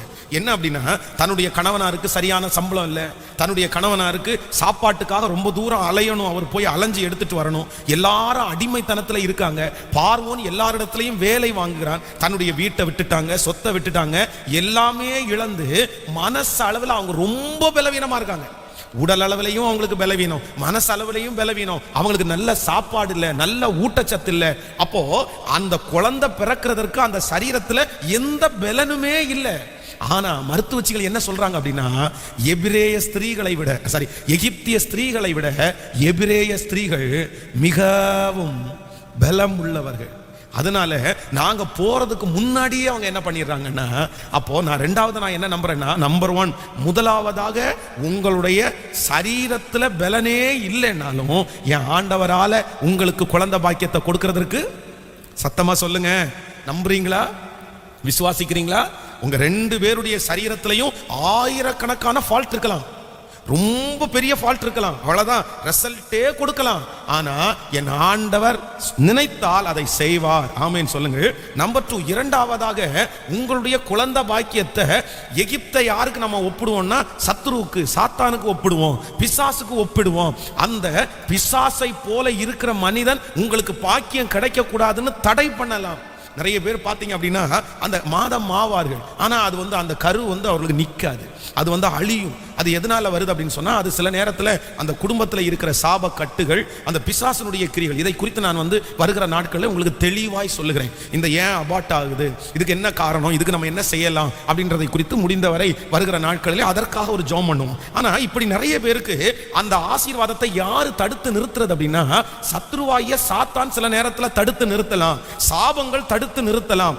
ஆனா என்னுடைய ஆண்டவர் எதை விட பெரியவர் அப்படின்னா, உலகத்தில் இருக்கிறவனை விட உங்களுக்குள்ளேயும் எனக்குள்ளேயும் இருக்கிற இயேசு பெரியவர். ஆமென் சொல்லுங்கள். சோ இரண்டாவதாக நீங்க என்ன நம்பணும் அப்படின்னு சொன்னா, முதல்ல என் சரீரத்துல பலன் இல்லைன்னு வந்திருக்கிறீங்களா, என் சரீரத்துல இத்தனை பெரிய பிரச்சனைன்னு இருக்கு நினைக்கிறீங்களா? இல்ல இல்ல இல்ல, ஜெபம் பண்ணுங்க, விசுவாசிங்க, நம்புங்க, ஆண்டவரிடத்துல கேளுங்க, கர்த்தருக்கு ஒரு பெரிய பொருட்டு இல்லை. ஆமென். இரண்டாவதாக, யாராவது ஒருத்தர் உங்களுக்கு உடைய குழந்தை பாக்கியத்தை தடுத்து நிறுத்துறாங்களா, அவங்க தடுக்கணும்னு முயற்சி எடுக்கிறாங்களா, அது யாரா இருக்கலாம், செய்வனையின் மூலமாகவோ மாந்திரிகத்தின் மூலமாகவோ, இல்லை என்றால் பிசாசோ ஒருவேளை தடுத்து நிறுத்தினாலும், ஆண்டவருடைய பிள்ளைங்க இன்னைக்கு இந்த வசனத்தை வச்சு ஜெபம் பண்ணணும். ஆண்டவரே, எகிப்திய ஸ்திரீகளை விட எபிரேய ஸ்திரீகள் மிகவும் பலம் உள்ளவர்கள், அவங்க தடுத்து நிறுத்தினாலும் கர்த்தர் அவர்களை ஆசீர்வதித்தார். சோ நமக்கு குழந்தை பாக்கியத்தை கொடுக்கிறத தடுக்கிறதற்கு உலகத்தில் இருக்கிற யாருக்கும் உரிமை, சத்தமா சொல்லுங்க, எல்லாருமே இருக்கா? யாருக்குமே உரிமை இல்லை, யாருக்குமே உரிமை இல்லை. எங்க மாமியார் தடை பண்றாங்க, எங்க மாமனார் தடை பண்றாங்க, எங்க அம்மா தடை பண்றாங்க, எங்க அப்பா தடை பண்றாங்க, எங்க கணவனார் தடை பண்றாங்க, எங்க மனைவி தடை பண்றாங்க. 1000 தடைகளை நீங்க சொல்லலாம். இல்ல இல்ல இல்ல, நான் நம்புறேன், ஆண்டவர் உங்களுக்கு அந்த ஆசீர்வாதத்தை கொடுக்கணும்னு நினைச்சாருன்னா யாரும் தடை செய்ய முடியாது. தடைகளை தகர்த்தெறிகிற கர்த்தர் என் கூட இருக்கிறார். அப்போ இன்னைக்கு இரண்டாவதாக நீங்க என்ன ஜெபிக்கணும்னா, என் குழந்தை பாக்கியத்தை யாரும் என்ன பண்ண முடியாதுன்னா தடுக்க முடியாது. ஆமென் சொல்லுவோம். ஃபர்ஸ்ட் என்ன ஜெபிக்கணும்? எனக்கு பலனே இல்லைன்னாலும், எனக்கு 1000 பிரச்சனை இருந்தாலும், எனக்கு கற்பத்தின் கனியை கர்த்தர் கொடுக்கிறதுக்கு முடியும் அப்படின்னு ஜெபிக்கணும். ரெண்டாவது எப்படி ஜெபிக்கணும்னா, எனக்கு யார் தடை செய்தாலும் அந்த தடைகளை முறித்து போடுகிற இயேசு எனக்காக யாவையும் செய்து முடிப்பார். ஆமென் சொல்லுங்க. அப்படியே கைகளை உயர்த்துங்க பார்க்கலாம், அப்படியே ஜெபம் பண்ணுங்க. ஆண்டவரே, யாரும் தடை செய்ய முடியாது, சத்துரு தடை செய்ய முடியாது, எந்த மனிதர்களும் தடை செய்ய முடியாது. முழு பலத்தோட சொல்லுங்க, ஹல்லேலூயா. எனக்கு குறித்திருக்கிறதை கண்டிப்பாக அவர் நிறைவேற்றுவார். அந்த விசுவாசத்தை ஆண்டவர் தான் உங்களுக்குள்ள வர்த்திக்க பண்ணணும். ஒருவேளை பல வருடங்களாக நீங்கள் எதிர்பார்த்து உங்கள் விசுவாசம் அப்படியே உருக்குலைந்து போயிருக்கலாம், இல்லைன்னா நிறைய பேர் பேசின வார்த்தைகளால உங்களுடைய விசுவாசம் அப்படியே நிலை தடுமாறி போயிருக்கலாம். ஆனா நீங்க உங்களுடைய விசுவாசத்தை விட்டுறாதீங்க. நிச்சயமாகவே முடிவு உண்டு, முடிவு உண்டு. உன் நம்பிக்கை வீண் போகவே போகாது. யார் சொல்றதற்காகவும் விசுவாசத்தை தளர விடாதீங்க. எந்த ரிசல்ட்டுக்காகவும் விசுவாசத்தை தளர விடாதீங்க. எத்தனை தடைகள் வந்தாலும் என் இயேசு எல்லாவற்றை விட பெரியவர் என்கிறத நீங்க கண்டிப்பா நீங்க விசுவாசிக்கணும். அப்போ ஒரு நாள் நான் அதற்காக ரொம்ப அதுக்காக அப்படி பிரயாசம் எடுத்து அப்படி ஜெபம் பண்ணலாம். ஆனால் ஒரு நாள் வேதம் சொல்லுது, யோபு நம்முடைய இந்த ஈசாக்கு தன் மனைவிக்காக வேண்டுதல் செய்தான். கர்த்தர் அவளை கர்ப்பம் தரிக்கும்படி செஞ்சார் அப்படின்னு ஒரு வசனம் சொல்லுது. அப்போ ஒரு மனைவி அந்த குழந்தையினுடைய பாக்கியத்தை தள்ளி போடும்போது ஒரு கணவனார் கண்டிப்பா ஜெபிக்க வேண்டிய அவசியம் இருக்குது. ஒவ்வொரு கணவனாரும், சில வீடுகளிலே அது இல்லை, சிலர் கணவனார் ரட்சிக்கப்படாமல் இருப்பாரு, நீங்க மட்டும்தான் ரட்சிக்கப்பட்டிருப்பீங்க. ஸோ அப்படிப்பட்டவர்களுக்கு நான் சொல்றேன், வாக்கு கடங்காத பெருமூச்சுகளோடு ஆண்டவர் உங்களுக்காக வேண்டுதல் செய்வார். அப்படிப்பட்டவங்க நீங்க சோர்ந்தெல்லாம் போக வேண்டாம். ஆனா கணவன் ரட்சிக்கப்பட்டு கணவன் ஆண்டவருடைய பிள்ளையாய் சத்தியத்தை அறிகிறவரா இருந்தா கண்டிப்பா உங்க மனைவிக்காக நீங்க ஜெபம் பண்ணியே ஆகணும். நீங்க ஜெபம் பண்ணாம உங்க மனைவிக்கு அந்த அற்புதம் நடக்காது. ஈசாக்கு தன்னுடைய மனைவி ரெபேக்காளுக்கு ரொம்ப லேட் ஆகுது, தள்ளி தள்ளி காலங்கள் போகிறது. உடனே இவன் என்ன பண்றான் அப்படின்னா தன்னுடைய மனைவிக்காக வேண்டுதல் செய்தான். கர்த்தர் அவன் ஜெபம் பண்ண உடனே கர்த்தர் கேட்கிறாரு பாருங்க. அப்போ ஒவ்வொரு ஆண் பிள்ளைகளும் ஒவ்வொரு சகோதரர்களையும் ரொம்ப அன்பா கேட்கிறேன், உங்க மனைவிக்காக நீங்க ஜெபிக்க வேண்டிய அவசியம் உண்டு. இன்றைக்கு நிறைய மனைவிகள் தான் கணவனாருக்காக ஜெபிக்கிறார்கள். ஆனா கணவன் மனைவிக்காக ஜெபிக்கிறது ரொம்ப குறைவு. ஆனா சிலர் இருக்கிறாங்க, நல்லா ஜெபம் பண்ணுவாங்க, மனைவியை ஆசீர்வதித்து ஜெபம் பண்ணுவாங்க. ஆனா நீங்க அப்படி இல்லை, நீங்க ரொம்ப ஜெபம் பண்ணணும், மனைவிக்காக நிறைய ஜெபம் பண்ணணும். என் மனைவி ஆசீர்வதிங்க, என் மனைவி பலனா இருக்கட்டும், என் மனைவிக்கு ஒரு குழந்தை பாக்கியத்தை கொடுங்க. ஏன்னா அந்த புருஷர்கள் ஜெபிக்கிற ஜெபத்தை ஆண்டவர் கேட்கிறார். ஆமீன். அப்போ நான் ஜஸ்ட் ஜெபம் பண்றேன், ஆண்டவரே நீங்க பியூலாவை நினைச்சிருங்க, ஆண்டவரே நான் ஈசாக்க மாதிரி ஜெபம் பண்றேன், ஒரு குழந்தை செல்வத்தை கொடுத்தீங்கன்னா அந்த குழந்தை செல்வத்தை உங்களுக்காக வளர்த்து உங்களுடைய வருகை தாமதிச்சுன்னா அடுத்து ஊழியக்காரனா இல்ல ஊழியக்காரியா நான் அவங்கள உமக்காக வளர்த்துவேன் அப்படின்னு ஒரு பொருத்தனை பண்ணுறேன் அப்படின்னு சொல்லி நான் ஜெபம் பண்றேன். அப்போ ஜெபம் பண்ணும் போதே எனக்குள்ள ஒரு பெரிய விசுவாசம், ஓகே ஆண்டவர் செய்வாரு, ஆண்டவர் என் ஜெபத்தை கேட்டுட்டாரு அப்படின்னு சொல்றேன். ஒரு 15 நாள் தாண்டினது. அப்போ ஒரு 15 நாள் தாண்டும் போது அந்த பியூலாவுக்கு சளி கொஞ்சம் உடம்பு சரியில்லை, ஒரு காய்ச்சல் லைட்டாக இருக்குது. அப்போ அந்த மெடிக்கல் ஷாப்பில் போய் அந்த டேப்லெட் வாங்கலாம் அப்படின்னு அவங்க போய் நின்றுருக்காங்க. அப்போ நான் வண்டியை நிறுத்திட்டு போய் அந்த மெடிக்கல்காரர் என்ன பிரச்சனைன்னு சொல்லிட்டு ஒரு 4-5 அந்த டேப்லெட்டை எடுத்து வச்சாரு, இதை இப்போ சாப்பிடுங்க அப்படின்னு சொல்லி. உடனே நான் அவர்கிட்ட கேட்டேன், பிரதர் மாசமாக இருக்கிறவங்க இந்த டேப்லெட்டை சாப்பிடலாமான்னு கேட்டேன். கேட்ட உடனே அவர் ஷாக் ஆகி மொத்த டேப்லெட்டை எடுத்துட்டு, என்னங்க சொல்றீங்க, அதெல்லாம் டெஸ்ட் பண்ணாமல் எதுவுமே சாப்பிடக்கூடாதுங்க அப்படின்னு சொன்ன உடனே பாஸ்டர் அம்மா ஒரே திட்டு. நீங்க என்ன பார்த்தீங்களா, கண்டிங்களா, என்ன ஸ்கேனர் மிஷின் இருக்கா, நான் என்ன மாதமா இருக்கேன்னு உங்களுக்கு யார் சொன்னா, எது டெஸ்ட் பண்ணல, ஒன்றும் பண்ணல, அவர்கிட்ட போய் நீங்க போய் இப்படி பேசிட்டு இருக்கிறீங்க அப்படின்னு. எனக்கு உடம்பு நல்லா இல்லை, டேப்லெட் வாங்கி சாப்பிடலான்னு சொன்னா, இல்ல உடனே நான் என்ன சொல்றேன் அப்படின்னா, இல்ல நான் நம்புறேன், என்னமோ ஆண்டவர் இந்த மாதத்துல நம்மளை நினைச்சிட்டாரு அப்படின்னு எனக்கு ஒரு விசுவாசமா எனக்கு ஃபீல் ஆகுது அப்படின்னு சொன்னேன். அடுத்த ஒரு 3 days 3 நாளைக்குள்ள இல்ல கண்டிப்பா அந்த குழந்தை இருக்குன்னு கர்த்தர் கன்ஃபார்ம் பண்ணாரு. அப்போ நம்முடைய விசுவாசத்தை ஆண்டவர் பெருக பண்ணணும். ஆண்டவர் ஆமென் சொல்லுங்க. ஒவ்வொருத்தருக்கும் இந்த மாதிரி ஒவ்வொரு விசுவாசம் இருக்கும் ஒவ்வொருத்தரையும். அதனால என்னுடைய விசுவாசம் கொஞ்சம் ஆரம்பம் கொஞ்ச நாள் ஆனதுனால ஒருவேளை பெரிய விசுவாசமா இருந்திருக்கலாம். உங்களுக்கு ரொம்ப நாள் ஆனதுனால உங்களுடைய விசுவாசங்கள் உடைக்கப்பட்டிருக்கலாம். ஆனா நான் உங்களுக்காக பிரேயர் பண்றேன், உங்களுக்காக ரொம்ப நான் ஜெபம் பண்றேன், உங்க விசுவாசத்தை ஆண்டவர் பெருக பண்ணுவார். ஆபிரகாமுக்கு கர்த்தர் செய்வாரானால் உங்களுக்கு கர்த்தர் நிச்சயமாய் செய்வார் என்று நான் முழுவதுமாய் நம்புகிறேன். எபிரேய ஸ்திரீகளுக்கு ஆண்டவர் செய்வாரானால் உங்களுக்கும் கர்த்தர் செய்வார் என்று மனப்பூர்வமாய் நான் நம்புகிறேன். ஆமென் சொல்லுங்கள். சோ மூணாவதாக ஒரு 3 காரியத்தை சொல்லி நான் ஜெபித்து முடிக்கிறேன். நான் சொல்ற தலைப்பு உங்களுக்கு புரியுதுல்ல? இன்னைக்கு முழுக்க நீங்க என்ன பண்ணணும்னா, ஆண்டவர் எனக்கு தருவார் என்று நம்பணும். அப்போ இந்த குழந்தை பாக்கியத்துக்கான ஜெபத்தினுடைய வெரி ஃபர்ஸ்ட் டே முதல் டே உங்க மனசுல ஆழமா எழுதி கொள்ள வேண்டியது, ஆண்டவரால எனக்கு குழந்தை கொடுக்கிறதற்கு, சத்தமா சொல்லுங்க எல்லாருமே, முடியும். எப்படியெல்லாம் இருந்தா எனக்கு கொடுக்க முடியும்? என் சரீரம் கெட்டு போனதா இருந்தாலும், என் கணவனாருடைய சரீரம் கெட்டு போனதா இருந்தாலும், என் மனைவியினுடைய சரீரத்துல அந்த தகுதியே இல்லைனாலும் என் ஆண்டவரால எனக்கு குழந்தை பாக்கியத்தை கொடுக்கிறதுக்கு சொல்லுங்க சத்தமா. இதுக்கு என்ன வசனாதாரம் சொல்லுவீங்க? ஆபிரகாம். அதைத்தான் ஆண்டவர் பேசினார். நம்பர் 2, இரண்டாவது, உங்களுடைய குழந்தை பாக்கியத்தை யாராவது ஒருத்தர், சத்துருவோ மனிதர்களோ தடுத்தாலும் உங்களுக்கு ஆண்டவர் தருகிறதற்கு கர்த்தரால முடியும். ஆமென் சொல்லுங்கள். சில வீடுகளில் பார்த்தீங்கன்னா கணவனாருக்கு விருப்பம் இருக்கும், மனைவிக்கு விருப்பம் இருக்காது. சில வீடுகளில் மனைவிக்கு விருப்பம் இருக்கும், கணவனாருக்கு விருப்பம் இருக்காது. வேண்டாம், இன்னும் கொஞ்சம் நாள் ஆகட்டும், இன்னும் கொஞ்சம் வருஷம் ஆகட்டும். அதுல ஈடுபாடு, அதுல ஒரு நம்பிக்கை இல்லைன்னா ஒரு சந்தோஷம் இருக்காது. ஆனா உங்களை ரொம்ப அன்பா கேட்கிறேன், ரொம்ப தப்பு, அது ரொம்ப தப்பு.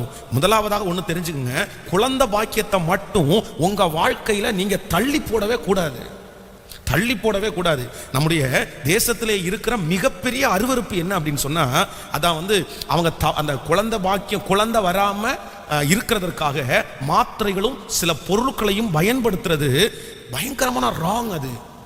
அது பயங்கரமான பிசாசுனுடைய பின்னணி. ஒரு திருமணமான ஒரு கணவன் மனைவி வந்து கண்டிப்பா அப்படிப்பட்ட டேப்லெட்ஸோ அப்படிப்பட்ட காரியத்தையோ நீங்க பயன்படுத்தவே கூடாது. நான் ஓப்பனா சொல்றேன், யாருமே ஆண்டவருடைய பிள்ளைங்க அதை நீங்க பயன்படுத்துனீங்க அப்படின்னு சொன்னா, நீங்க அதற்கு வசன ஆதாரம் இருக்குது. தன்னுடைய சரீரத்தில் இருக்கிற அந்த அந்த அந்த குழந்தை செல்வம் கொடுக்கிற அந்த ஆசீர்வாதத்தை தரையில ஊற்றி போட்டவனுடைய நிலைமை, அவன் மேல ஆண்டவர் எவ்வளவு கோபமானாரு அப்படின்றத குறித்து நீங்க வேதத்துல, அதெல்லாம் நம்ம ஓப்பனா சொல்ல முடியாதனால சொல்றோம், அது பைபிளே எழுதி இருக்குது. அப்படி ஒருவேளை யாராவது ஒருத்தர் நீங்க குழந்தை பாக்கியத்தை தள்ளி போட்டவங்களா இருந்தீங்கன்னா, தயவு செய்து ஆண்டவரிடத்துல மன்னிப்பு கேளுங்க. கண்டிப்பா நீங்க மன்னிப்பு கேட்கணும். நான் தெரியாம தள்ளி போட்ட ஆண்டவரே, நான் மன்னிச்சிருங்க ஆண்டவரே. இல்ல, ஆண்டவர் கொடுக்கும் போது நீங்க ஸ்டாப் பண்ணா எப்படி? எனக்கு வேண்டாம், எனக்கு வேண்டாம் கேட்டா எனக்கு பணம் இல்லை, எனக்கு என்ன பண்ணுவேன், நான் எப்படி நான் படிக்க வைப்பேன்? நான் சொல்றேன், குழந்தைய கொடுக்கிற ஆண்டவர் படிக்க வைக்கிறதுக்கு வளர்த்தக்கூடிய கிருபையை தருவாரா தரமாட்டாரா? கண்டிப்பா தருவாரு. எங்க வீட்டுல எங்க 5 பிள்ளைங்க பிறந்தாங்க. எங்க அப்பாவால அந்த டைம்ல பெரிய வருமானம் கொடுக்க முடியல. எங்க அப்பா அந்த டைம்ல குடிகாரரா இருந்தாரு. ஆனா அந்த 5 பிள்ளைகளையும் இன்னைக்கு வளர்த்தக்கூடிய கிருபையை ஆண்டவர் அம்மாவுக்கு தந்தாரா இல்லையா? பெரிய சாப்பாடு சாப்பிடல, ஆனா கஞ்சி தண்ணியும் மரவள்ளி கிழங்கும் சாப்பிட்டே வளர்ந்தோம் நாங்க. இன்னைக்கு பலனா தானே கத்தர் வச்சிருக்கிறாரு. அதனால குழந்தை பாக்கியத்தை தள்ளி போட்டவங்க அத்தனை பேரும் மன்னிப்பு கேளுங்க. அந்த மாதிரி சில நேரத்துல மனைவி வந்து ரொம்ப வந்து சந்தோஷமா இல்ல கண்டிப்பா ஒரு குழந்தை வேணுங்க அப்படின்வாங்க. சில கணவனார் பாத்தீங்கன்னா வழியே விட மாட்டாங்க, வேண்டாம் சும்மாரு. அதை குறித்து அவங்களுக்கு ஒரு இன்ட்ரெஸ்ட் இருக்காது, அதை குறித்து ஒரு சந்தோஷம் இருக்காது. ஆண்டவருடைய பிள்ளைகளை ரொம்ப தப்பு பண்றீங்க. ஏன்னா ஆண்கள் வந்து சில நேரத்தில் மறந்துடுவாங்க. வெளியே போகும்போது அவங்க வந்து சிலருக்கு ரொம்ப ஃபீல் ஆகும். ஆனால் மோஸ்ட்லி ஒரு 75% வெளியே எல்லாம் போகும்போது ஆண்கள் வந்து சரி ஓகே. ஆண்களுக்கு வந்து அதிகமான சுமை இல்லை. ஆனால் யாருக்கு அதிகமான சுமைன்னா பெண்களுக்கு தான் அதிகமான சுமை. ஒரு குழந்தை இல்லாத ஆண் வந்து ஒரு ஃபங்க்ஷன்ல நின்னா நிறைய பேர் வந்து அதெல்லாம் பெருசா எடுத்துக்க மாட்டாங்க. நீங்க ஃபங்க்ஷன் வரக்கூடாது, நீங்க அதை எடுக்கக்கூடாது, இதை எடுக்கக்கூடாதுன்னு சொல்ல மாட்டாங்க. ஆனா இன்னைக்கு இருக்கிற அந்த மோசமான அந்த உலகம் மாறணும். நம்ம யாருமே அப்படி செய்யக்கூடாது. இன்னைக்கு ஒரு சிஸ்டர் யாராவது ஒருத்தர் குழந்தை இல்லைன்னு வைங்களேன், வளகாப்புக்கு கூப்பிட மாட்டாங்க. பிறந்த குழந்தைய அவங்க கையில கொடுக்க மாட்டாங்க. ஐயோ, இதெல்லாம் ரொம்ப தவறு. நான் வந்து பாஸ்டமா அந்த குழந்தை பிறக்கிற டைம் எல்லாம் வந்து நிறைய பேரை பார்த்து நாங்கள் கொண்டு போய் கொடுத்தோம். ஒவ்வொருட்டையா எங்க குழந்தைய கொண்டு போய் கொடுத்தோம். ஒரு நாள் எல்லாம் பார்த்தீங்கன்னா ஒரு வீட்டில் வந்து ஒரு 2 மணி நேரம் வந்து மூத்தவனை கொண்டு போய் அந்த குழந்தையோட வீட்டில் வச்சு அவங்களோட விளையாண்டு அப்போ ஜெபம் பண்ணோம். முடிச்சுட்டு இந்த குழந்தை இந்த வீட்டுக்கு வந்துருச்சு, இனி ஒரு குழந்தை இந்த வீட்டுக்கு வரணும் அப்படின்னு ஜெபம் பண்ணோம். அப்படி போய் அவங்கள சந்திச்சு குழந்தைய கையில கொடுத்தோம். ஆனா இன்னைக்கு இருக்கிற பொல்லாத உலகம் கிறிஸ்டியானிட்டியில் அப்படி இருக்குன்னு நினைச்சா அவ்வளவு வருத்தமா இருக்குது. நீ அப்படி இருக்கிற அதனால வர வேண்டாம் அப்படின்னு. அப்போ பெண்கள் தான் அதிகமாய் பாதிக்கப்படுறாங்க. அவங்களுக்கு தான் மனசு வருத்தம். உடனே வீட்டில் இருக்கிறவங்க அந்த மல்லடின்ற வார்த்தையை சொல்றது, உனக்கு அந்த மாதிரி பாக்கியம் இல்லைன்னு சொல்றது, ரொம்ப காயப்படுறது பெண்கள். ஆனா ஆண்கள் வந்து காயப்படுறாங்க, வெளியே போகும்போது அவங்களுக்கு மறந்துடுது. இல்ல, ஆண்டவருடைய பிள்ளைகளை ஒவ்வொரு ஆண் மக்களும் ஒவ்வொரு பிரதர்ஸும் கண்டிப்பா நீங்க அதற்காக முயற்சி எடுக்கணும். அதற்காக உங்க மனைவிக்காக ஜெபிக்கணும். அதற்காக நீங்க ஒரு பெரிய ஒத்துழைப்பு தர வேண்டிய அவசியம் கண்டிப்பாக இருக்கும். அதனால யாருமே குழந்தை பாக்கியத்தை என்ன பண்ணிடக்கூடாதுன்னா, எந்த காரணம் கொண்டும் தள்ளி போடவே கூடாது. அப்படி தள்ளி போட்ட அத்தனை பேரும் உங்களுக்கு லேட் ஆகுது அப்படின்னா தயவு செய்து நீங்க வந்து இவன் ஜெபம் பண்ணுங்க, ஆண்டவரே என்ன மன்னிச்சிருங்க. இல்ல ஆண்டவரே, நான் 1000 வேலை உங்களுக்கு இருக்கட்டும், இது இம்பார்ட்டன்ட், இது ரொம்ப முக்கியமானது, இது மிக அவசியமான ஒன்று. ஆண்டவரே உங்களுக்கு வந்து ஒருவேளை காலதாமதம் பண்றாருன்னா ஓகே, அவர் எப்ப வேணாலும் தருவாரு, அது வேற, அது அடுத்தது. ஆனா நீங்களாகவே அதை தடை பண்ணலாமா? உங்க வாழ்க்கையில மிக முக்கியமான ஒரு blessing இது. அதனால தடை பண்ணவே கூடாது. ஆமென் சொல்லுங்கள். எத்தனை பேர் ஆமோதிக்கிறீர்கள்? நானா அதை என்ன பண்ண மாட்டாண்டவரே, உதறி தள்ளவே மாட்டேன். அப்போ இன்றைக்கு இந்த முதல் நாள்ல ஆண்டவர் நமக்கு கொடுக்கிற வார்த்தையே என்ன வார்த்தை அப்படின்னா, நீ நம்பு. எப்ப நம்புனா, உன் சரீரத்துல பலன் இல்லைனாலும் நீ நம்பு. நம்பர் 2, ரெண்டாவது, குழந்தை பாக்கியத்தை யாரு தடை பண்ணினாலும் நீ நம்பு அப்படின்னு சொல்ற. மூன்றாவது ஒரு வசனத்தை கூட வாசித்து நான் உங்களை ஜெபிச்சு முடிக்க போறேன். நீங்கள் யோபுவின் புஸ்தகத்தை எடுங்கள். யோபுவின் புஸ்தகத்திலே 1ஆம் அதிகாரத்தை எடுத்துக்கொள்ளலாமா? யோபுவின் புஸ்தகம் 1ஆம் அதிகாரத்திலே 4வது வசனத்திலிருந்து நம்ம வாசிக்க போறோம். யோபு 1ஆம் அதிகாரத்திலே 1ஆம் அதிகாரம், ஸ்தோத்திரம், 1ஆம் அதிகாரத்திலே 4வது வசனத்திலிருந்து நம்ம சேர்ந்து வாசிக்கலாம். 1ஆம் அதிகாரம் 4வது வசனம். அவன் குமாரர் அவனவன் தன் தன் நாளிலே தன் தன் வீட்டிலே விருந்து செய்து தங்கள் 3 சகோதரிகளையும் தங்களோட போஜனம் பண்ணும்படி அழைப்பார்கள். விருந்து செய்கிற அவரவருடைய நாள் முறை முடிகிற போது யோபு, ஒருவேளை என் குமாரர் பாவம் செய்து தேவனை தங்கள் இருதயத்திலே தூசித்திருப்பார்கள் என்று சொல்லி அவர்களை அழைத்தனுப்பி பரிசுத்தப்படுத்தி அதிகாலமே எழுந்து அவர்களுடைய எல்லா இலக்கத்தின்படியையும் சர்வாங்க தகன பலிகளை செலுத்துவான். இந்த பிரகாரமாக யோபு அந்நாட்களில் எல்லாம் செய்து வருவான். ஆமேன் சொல்லுங்க. கவனிங்க ஆண்டவருடைய பிள்ளைகளே, ரொம்ப கவனமா கவனிங்க. நீங்க இதுக்கடையில் எனக்கு ஒன்று ஞாபகம் வருது. இந்த குழந்தை பாக்கியத்தை இந்த தடை பண்றோம்னு சொல்றோம், அப்படி இல்லை. இந்த தடை பண்றவங்க சிலர் ஒரு குழந்தை பிறந்த உடனேயே அந்த குழந்தை பாக்கியத்தை போதும்னு நினைக்கிறாங்க. ராங், ரொம்ப தப்பு. அது ஒரு வீட்டில் ஒரு குழந்தையோட ஆண்டவர் உங்களுக்கு நிறுத்தினார்னா பிரச்சனை இல்லை. ஆனா ஒரு குழந்தையோட நீங்க நிறுத்தக்கூடாது. எல்லா இடங்களிலையும் பிள்ளைன்னு சொல்றதை விட பிள்ளைகள் தான் ஆண்டவர் சொல்றாரு. நான் சொல்றது உங்களுக்கு புரியுதா? ஆண்டவர் பைபிள்ல எந்தெந்த இடத்திலே பிள்ளையை குறித்து பேசுகிறாரோ அந்த இடத்துல ஒருமையை கர்த்தர் பேசல. ஆசீர்வாதமான அனைத்து வசனத்திலையும் பிள்ளைகள் பிள்ளைகள் பிள்ளைகள் அப்படின்னு தான் சொல்றாரு. அப்போ ஏன் இதை சொல்ற அப்படின்னா, சில வீட்டுல தனியா வளர்ற பிள்ளைங்க ரொம்ப மன அளவுல கஷ்டப்படுறாங்க. அவங்களுக்கு போல்ட்னஸே இல்லாம இருக்குது. இந்த ஒரு பிள்ளையா இருக்கிறவங்க பாருங்க, நம்ம சர்ச்சில் கூட இந்த ஜெபத்துல கூட யாராவது இருப்பீங்க, ஒரு பிள்ளையா இருக்கிறவங்க பாத்தீங்கன்னா அவ்வளவு கஷ்டப்பட்டு வளர்றாங்க. அதனால அந்த பிள்ளைய தடுக்கிறவங்க கூட ஒரு பிள்ளை போதும்னு நினைச்சு தடுத்துடக்கூடாது. ஆண்டவர் ஆசீர்வாதம். நிறைய பேர் இந்த மாதிரி செட்டப்ல இருக்காங்க. எனக்கு ஒரு பிள்ளை போதும், நான் சம்பாதிக்கிற பணத்தை ஒரு பிள்ளைக்கு வச்சு நான் கொடுப்பேன் அப்படின்னு. எவ்வளவு பாதிப்பு தெரியுமா? இப்போ உங்களுக்கு தெரியாது. அந்த பிள்ளை வளரும் போது 1-2 இல்ல, ஆயிரக்கணக்கான விஷயத்தை அந்த பிள்ளை மிஸ் பண்ணும். ஆயிரக்கணக்கான விஷயத்தை. ஒரு பிள்ளையாய் இருக்கிற குடும்பத்தில் இருக்கிற பிள்ளைங்க நிறைய தவறு வாங்காது. அதனால நீங்க அப்படி தடை பண்ணி போடாதீங்க. ஆண்டவர் உங்களை ஆசீர்வதிப்பார். இந்த இடத்துல 3ஆவதாக நம்ம என்ன வாசிக்கிறோம் அப்படின்னா, யோபுவை குறித்து வாசிக்கிறோம். இந்த யோபுவுக்கு பிள்ளைகள் எல்லாம் பிறந்தார்கள். அந்த பிள்ளைகளுக்கு ஒவ்வொருத்தருக்கும் தனித்தனி வீடையே அவர் கட்டி கொடுத்துட்டாரு. அப்போ ஓரளவுக்கு அவங்க என்னன்னா பெரிய பிள்ளைங்கள் ஆயிட்டாங்க, நல்ல பெரிய பிள்ளைங்களா இருக்காங்க. திடீரென்று அவனுடைய வாழ்க்கையில் ஒரு பெரிய சோதனை வருது. இப்போ அந்த பிள்ளைங்கள் எல்லாம் மரித்து போனாங்க, எல்லா பிள்ளைங்களும் இறந்தாச்சு. இப்போ நீங்க கடைசி அதிகாரத்துக்கு வாங்க, யோபுவின் புஸ்தகம் 42வது அதிகாரத்துக்கு வாங்க. 42ஆம் அதிகாரம் 12வது வசனத்தை வாசிக்கலாமா? 42வது அதிகாரத்திலே 12வது வசனம். கர்த்தர் யோபுவின் முன்னிலைமையை பார்க்கலும் அவன் பின்னிலைமையை ஆசீர்வதித்தார். 14,000 ஆடுகளும் 6,000 ஒட்டகங்களும் 1000 ஏர்களும் 1000 கழுதைகளும் அவனுக்கு உண்டாயின. 7 குமாரரும் 3 குமாரத்திகளும் அவனுக்கு பிறந்தார்கள். மூத்த மகளுக்கு எமீமாள் என்றும் 2ஆம் மகளுக்கு கெட்ஸ்தியாள் என்றும் 3ஆம் மகளுக்கு கேரோப்னாய் என்றும் பெயரிட்டான். தேசத்தில் எங்கும் யோபுவின் குமாரத்திகளைப் போல சௌந்தரியம் உள்ள பெண்கள் காணப்படவில்லை. அவர்கள் தகப்பன் அவர்கள் சகோதரர்கள் நடுவிலே அவர்களுக்கு சுதந்திரத்தை கொடுத்தான். ஆமென் சொல்லுங்க. நம்பர் 3, 3ஆவதாக இந்த இடத்துல யோபுனுடைய வாழ்க்கையில ஏற்கனவே ஆண்டவர் குழந்தைகளை கொடுத்து அந்த குழந்தைகளை வளர்த்து திடீர்னு இப்ப அந்த குழந்தைகள் எல்லாருமே ஒரே நாளிலே மரித்து போனார்கள். அவ்வளவுதான், இறந்தே போயிட்டாங்க.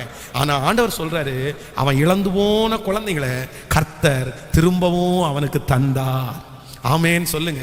அப்போ நான் என்ன நம்புறேன் அப்படின்னா, 3ஆவது நீங்க என்ன விசுவாசிக்கணும்னா, ஒருவேளை உங்களுக்கு ஒரு குழந்தை பாக்கியம் கிடைத்து அது ஒருவேளை இறந்து போயிருக்கலாம், வயிற்றிலே அது கரைந்து போயிருக்கலாம், அது ஒரு மாண்டு போயிருக்கலாம். அப்ப இப்போ எல்லாரும் சொல்லலாம், இனி உன் குழந்தைக்கு உடம்புல இந்த மாதிரி ஒரு குழந்தை உருவாகவே கூடாது அப்படின்னு சொல்லலாம். அந்த குழந்தை உங்க வயிற்றுல வந்தாலே ஒருவேளை உங்களுக்கு நிறைய பிரஷர், பிபி இந்த மாதிரி ஏறி அவ்வளவுதான், நீங்க உயிரோட வாழ்றதுக்கே கஷ்டம் அப்படின்ற சூழ்நிலை இருக்கலாம். ஆனா ஆண்டவர் இந்த இடத்துல சொல்றாரு, யோபுக்கு ஒரு விசை இழந்த குழந்தைகளை கர்த்தர் மறுபடியும் தந்தார். நீங்க 1 இழந்திருப்பீங்க, ஆண்டவர் உங்களுக்கு 2ஆய் திரும்ப தருவார். 2ஆய் திரும்ப தருவார். விசுவாசிக்கிறீங்களா? அப்போ இன்னைக்கு 3 விசுவாசமான வார்த்தையை ஆண்டவர் பேசுறாரு. நம்பர் 1, முதலாவதாக சொல்லுங்க, உங்க சரீரம் கெட்டு போனதாவே இருந்தாலும் ஆண்டவரால செய்ய முடியும். நம்பர் 2, இரண்டாவது சொல்லுங்க, உங்களுடைய குழந்தை பாக்கியத்தை யாராலும் என்ன பண்ண முடியாதுன்னா தடுக்கவே முடியாது. நம்பர் 3, மூன்றாவது, நீங்கள் இழந்தே இருந்தாலும் ஆண்டவர் சொல்கிறார், மறுபடியும் உனக்கு நான் தருவேன். ஆமென் சொல்லுவோம். அப்ப இன்னைக்கு முழுக்க நம்ம யோசிக்கணும், இயேசுவே எனக்கு நிச்சயமாய் தருவேன். நீ செய்ய நினைத்தது ஒன்றும் தடைபடாது. நான் நம்புறேன், நான் விசுவாசிக்கிறேன். நீங்க இன்னைக்கு முழுக்க அறிக்கை செய்யணும், அப்படியே அழுதுட்டே அறிக்கை செய்யணும், முழங்கால் படிட்டு அழுக்க செய்யணும். இயேசுவே உங்களால முடியும். அதெல்லாத்தையும் கொண்டு வந்து கண்ணுக்கு முன்னாடி நிறுத்தாதீங்க. எல்லாத்தையுமே மாற்றி போடுங்க, எல்லாத்தையுமே அழித்து போடுங்க. மனுஷன் பேசின வார்த்தையை அழிச்சிருங்க, ரிசல்ட்களை தூக்கி போட்டுருங்க. இயேசுவுக்கு முன்னாடி நின்னு, இயேசுவே என்னை ஆசீர்வதிக்கிறதுக்கு உங்களால முடியும், என்னைக்கு ஒரு குழந்தை பாக்கியத்தை கொடுக்கிறதுக்கு உங்களால முடியும். நான் நம்புகிறேன், எப்பேற்பட்டதா இருந்தாலும் எனக்கு அற்புதம் செய்கிறதற்கு ஆண்டவரால முடியும். அதற்காக தான் வேதத்திலிருந்து இந்த பரிசுத்தவான்களுடைய வாழ்க்கையை ஆண்டவர் உங்களுக்கு முன்னாடி கொண்டு வந்து நிறுத்துறார். ஆமென். நம்முடைய ஆண்டவரால முடியாததையா உலகத்தில் இருக்கிற மனுஷனால முடிய போகுது? நம்முடைய ஆண்டவரால முடியாததா டாக்டரால முடிய போகுது? நம்முடைய தேவன் பெரிய டாக்டர், நம்முடைய தேவன் பரம டாக்டர். நம்முடைய தேவனால் செய்யக்கூடாதது என்று ஒன்றுமே இல்லை. இல்லை இல்லை இல்லை.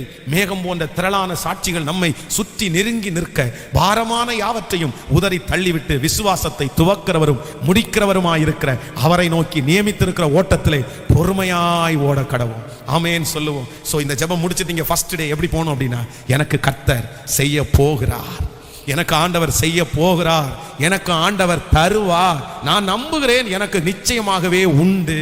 ஆமென் சொல்லுங்க.